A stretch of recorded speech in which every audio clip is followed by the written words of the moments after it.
بسم الله الرحمن الرحيم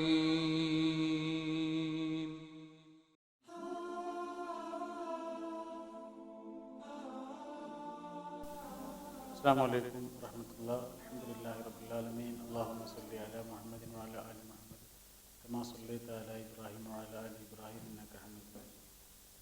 പ്രിയപ്പെട്ട സഹോദരന്മാരെ, സഹോദരികൾ, റമദാൻ പ്രാർത്ഥനകളുടെ മാസമാണ്. പ്രാർത്ഥനകളിലൂടെയാണ് നമ്മൾ അള്ളാഹുവിലേക്ക് അടുക്കുന്നത്. പ്രാർത്ഥനയ്ക്ക് അറബിയിൽ പറയാറുള്ളത് സ്വലാത്ത് എന്നൊരു പദമുണ്ട്.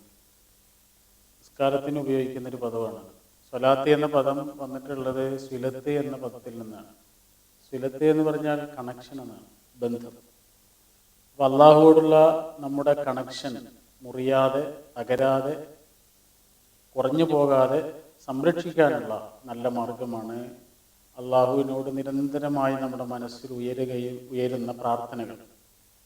അങ്ങനെയാണെങ്കിൽ റമദാനിൽ നമുക്ക് ശീലമാക്കി തുടങ്ങാവുന്ന ഒരു പ്രാർത്ഥന പറയാനാണ് ഞാൻ ഇന്ന് ഉദ്ദേശിക്കുന്നത്.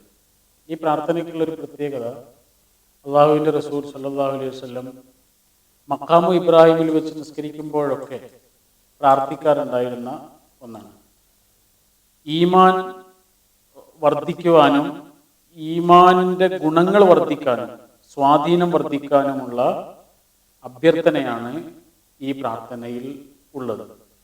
പ്രാർത്ഥന എങ്ങനെയാണ്?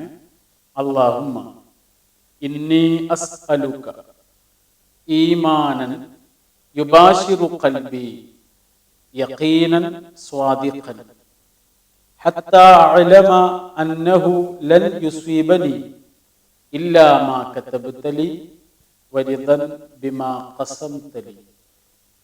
അല്ലാഹുമ്മ ഇന്നി അസ്അലുക, അല്ലാഹുവേ ഞാൻ നിന്നോട് ആവശ്യപ്പെടുന്നു, ഈമാനൻ ശരിയായ സത്യവിശ്വാസം നീ എനിക്ക് നൽകണമേ എന്ന്.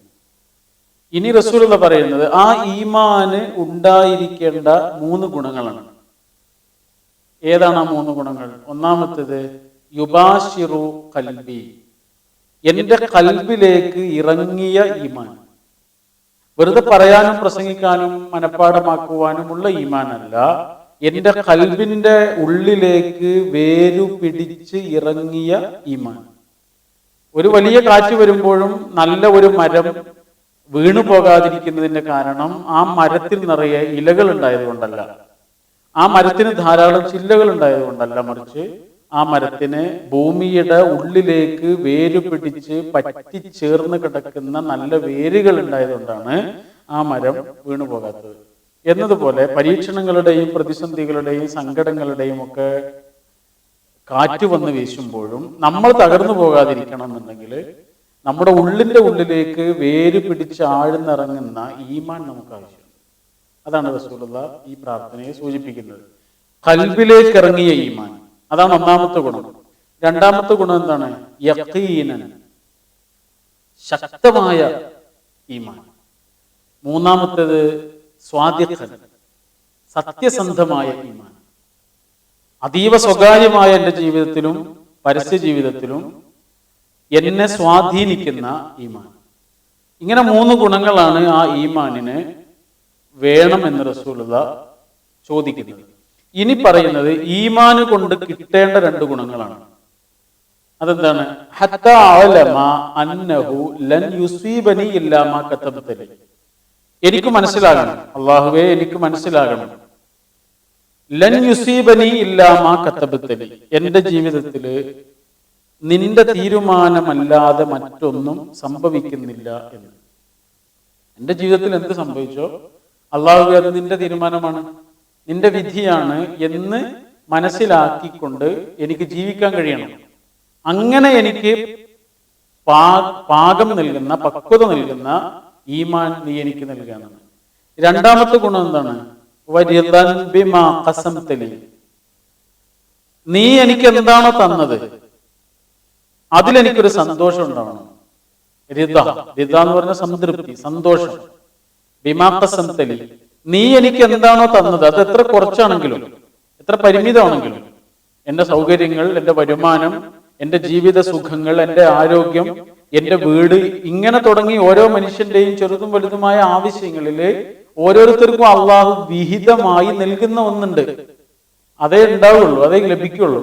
പക്ഷെ അത് എത്ര കുറച്ചാണെങ്കിലും അതിലൊരു സന്തോഷം ഉണ്ടാവുക എന്നുള്ളത് ഏറ്റവും വലിയ സന്തോഷ നിർഭരമായ ഒരു ജീവിതത്തിന്റെ ഏറ്റവും മുന്നുപാധിയാണ്. അതുണ്ടെങ്കിലേ ജീവിതം സന്തോഷ നിർഭരമാകും. അതാണ് റസൂലുള്ളാഹിയിൽ നിന്നുള്ള പാഠം. നിങ്ങൾ നോക്കൂ, റസൂലുള്ളാഹി സ്വല്ലല്ലാഹു അലൈഹി വസല്ലം ജീവിച്ച കാലത്ത് ആ നാട്ടിലെ ഏറ്റവും ദാരിദ്ര്യമുള്ള വീടുകളിൽ ഒന്നായിരുന്നു റസൂലുള്ളാഹിയുടെ വീട്. ഒരു സംശയമില്ല. ആഴ്ചകളോളം പോലും ആ വീട്ടിൽ വേവിച്ചൊരു ഭക്ഷണമല്ലായിരുന്നു എന്ന് നമ്മുടെ ഉമ്മയായ ആയിഷ റളിയല്ലാഹു അൻഹ പറഞ്ഞു തരുന്നുണ്ട്. ആഴ്ചകളോളം വേവിച്ചൊരു ഭക്ഷണം ആ വീട്ടിലില്ലായിരുന്നു എന്ന് നമുക്ക് സങ്കല്പിക്കാൻ പോലും കഴിയില്ല. പക്ഷെ എന്നിട്ടും ആ റസൂലുള്ളാഹിയുടെ വീട്ടിലുള്ള ആളുകളും സന്തോഷത്തോടു കൂടി ജീവിച്ചിട്ടുണ്ട്. അതിലേറെ സന്തോഷത്തോടു കൂടി കടന്നുറങ്ങിയിട്ടുണ്ട്. അവര് വളരെ ആനന്ദത്തോടു കൂടി ജീവിതത്തെ നേരിട്ടിട്ടുണ്ട്. അതെന്തുകൊണ്ടാണ്? ആ നാട്ടിൽ ഏറ്റവും ദാരിദ്ര്യമുള്ള റസൂലുള്ളാഹിയുടെ വീടായിരുന്നു ആ നാട്ടിൽ ഏറ്റവും കൂടുതൽ ദാനധർമ്മങ്ങൾ നടത്തിയിരുന്ന വീട്. അതെന്തുകൊണ്ടാണ്? ഉള്ളത് പങ്കുവെച്ച് ജീവിക്കാൻ അവർക്ക് കഴിഞ്ഞിരുന്നു എന്നുള്ളതാണ്. അതാണ് ജീവിതത്തിന്റെ ആനന്ദം.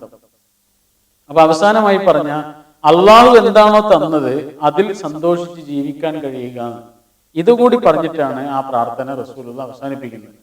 നിങ്ങൾ നോക്കൂ, ഓരോരുത്തർക്കും ഒരു അളവുണ്ട് ജീവിതത്തിൽ. ഇപ്പൊ മഴയെ കുറിച്ച് പറഞ്ഞപ്പോ ഖുർആൻ പറഞ്ഞിട്ടുണ്ട് മാഅൻ ബിഖദരിൻ. എന്താണ്? കണക്കാക്കിയ മഴ. ഒരു തുള്ളി പോലും നമുക്ക് വർദ്ധിപ്പിക്കാൻ കഴിയില്ല. ഒരു പാലത്തിന്റെ അപ്പുറത്ത് നല്ല മഴ ഉണ്ടാവും, ഇപ്പുറത്ത് മഴ കുറവായിരിക്കും. ഒരു കിലോമീറ്ററിന്റെ ഒക്കെ ഉള്ളില് മഴയ്ക്ക് അളവിൽ വ്യത്യാസം ഉണ്ടാവും. അതെന്തുകൊണ്ടാ? മാഅൻ ബിഖദരിൻ. ആ മഴയ്ക്ക് കൃത്യമായ ഒരു അളവുണ്ട്. ഇത് മഴയ്ക്ക് മാത്രമൊന്നുമല്ല, നമ്മുടെ ജീവിതത്തിനുണ്ട്, നമ്മുടെ സന്തോഷങ്ങൾക്കുണ്ട്, നമ്മുടെ ആരോഗ്യത്തിനുണ്ട്, നമ്മുടെ വരുമാനത്തിനുണ്ട്, അവസാനം നമ്മുടെ ആയുസ്സിനുമുണ്ട്. അപ്പൊ കിട്ടിയതെല്ലാം സന്തോഷത്തോടു കൂടി സ്വീകരിക്കാനും അള്ളാഹുവിന്റെ തീരുമാനം പോലെ ആകണമേ അള്ളാഹുവേ, എന്റെ ഇഷ്ടങ്ങൾ, എന്റെ പ്രതീക്ഷകൾ നിന്റെ തീരുമാനത്തിനൊത്ത് ആകണമേ എന്നൊരു പ്രാർത്ഥനയാണ് നമ്മുടെ മനസ്സിലുണ്ടാവേണ്ടത്.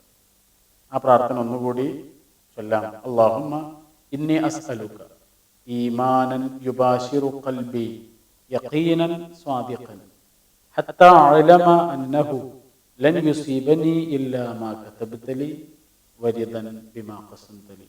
അല്ലാഹു അനുഗ്രഹിക്കുമാറാകട്ടെ. വൽഹംദുലില്ലാഹി റബ്ബിൽ ആലമീൻ. അസ്സലാമു അലൈക്കും.